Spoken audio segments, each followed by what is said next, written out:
This is a Zamboni Z500. This one happens to be red. It has a Patrick Cudahy logo on the side of it. It has been in service roughly 20 years. It has nearly 3,200 hours on this current engine. Roughly 4,000 hours is when a motor needs to be changed.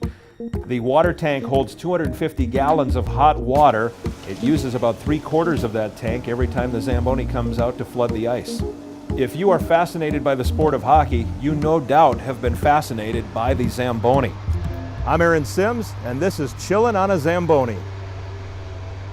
Such a peaceful feeling to drive the Zamboni. I highly recommend that if people have not done it, that they go out and buy one right now. Bring it to their house and just drive around. Like if you live in a cul-de-sac or something like that, it's just perfect. And it's perfect if you have somebody riding with too. You can talk and shoot the breeze and go real fast. What do we got today? Look at there. It's Admirals defenseman Trevor Murphy. You want to go for a spin? Yeah, let's do this. All right, let's do this. It's dangerous. We take every safety precaution right, that we can. Are we ready to go? Set. All right, here we go. You feel that pickup? Wow. This thing's got some horsepower. It's got some power. Growing up in Windsor, Ontario, you're right across the street almost from Detroit. Yeah. So 10-minute drive. But you're in Ontario and the Maple Leafs are not that far away. It's Ontario. Yep. So do you become a Wings fan or do you become a Leafs fan? I grew up going to Wings games. My Nick dad. Lindstrom.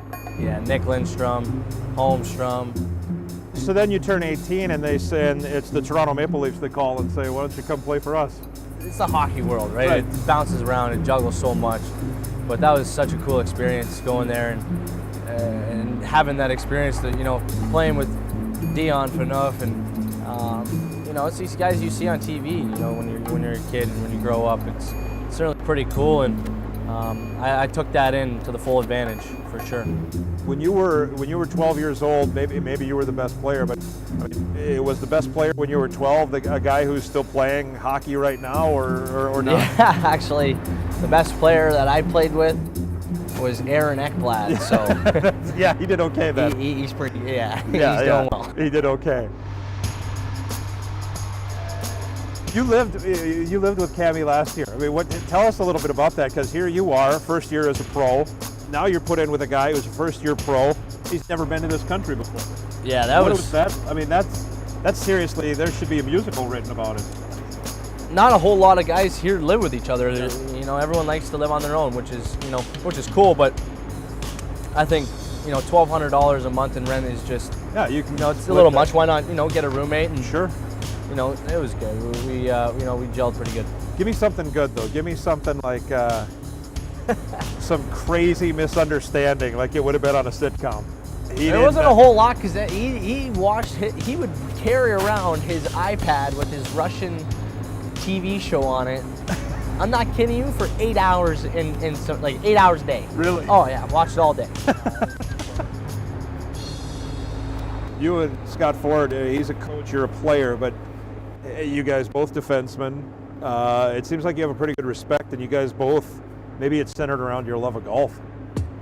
Yeah, we're both golf addicts, I'd say. Describe addict.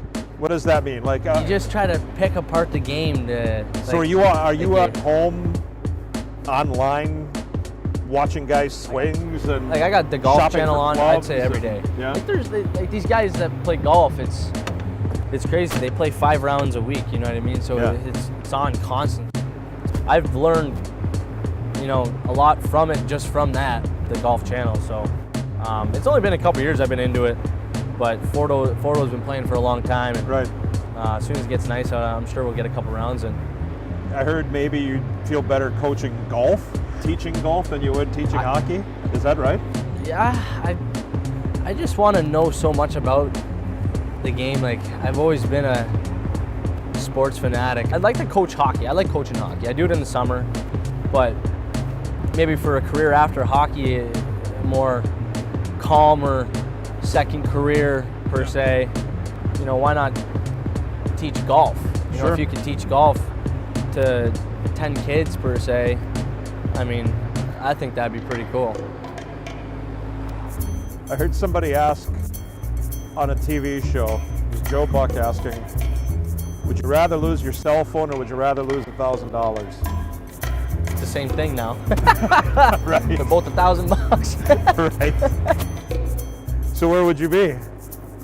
I would rather lose my cell phone, but I'm gonna go buy one anyway, Yeah. so it's gonna cost me $1,000. That's right. You gotta finance cell phones in today, you know? Isn't that crazy? It's insane. I Yeah. can't, yeah, but Do you ever get that? I mean, you're still a young man, but do you ever get the, when I was a kid, Pluto was still a planet? when I was a kid, we were going to knock on each other's doors to hang out. We weren't talking over social media. Yeah. It's Millennials. Someday it's gonna happen. You'll be like, when I was a kid, our cars didn't fly. It's coming quick. It's almost the end of my second year. It's coming real quick. Yeah, right? Well, Murph, thanks for doing this. Thanks for chilling on the Zamboni. Awesome. Thank you very much for having me. Chilling on a Zamboni. Yeah. Is it pretty difficult to drive? Not No? really. I mean, No? like you said, you golf. It's seriously, it's kind of like a. What if I took it It's for a seriously, spin? it's seriously, it's like a golf cart. Seriously. Really? Yeah. What if I test it out? You mind? I may have to call somebody in on the. Do you have the right paperwork? You've signed the waiver? Hell yeah. Signed it all. Hang on a second. Let me stop. Just don't let me drive. Yeah. Hey, it's Aaron over on the Zamboni. Yeah. Murph says he wants to drive this thing. He claims he signed some stuff. It's okay? All right then. It's your loss. Okay. Let's do it. I want to drive a Zamboni. Oh, wow. Wow. Do you remember when your parents would drive, when you first got your driver's permit and your parents would drive and you would be driving? And yeah, that's how I feel right now. My dad actually, he had a F-150 and that was like what I started in. It was so big. And then you got to parallel park that? I didn't parallel park that. I didn't use that for my driver's test. Use a 95 Jeep stick shift. There you go. Really? You know what? You're probably the last guy to take his test on a stick shift. Yeah. What do you think about this one? Oh, she does. See? Oh, wow. Yeah. Oh, that's great.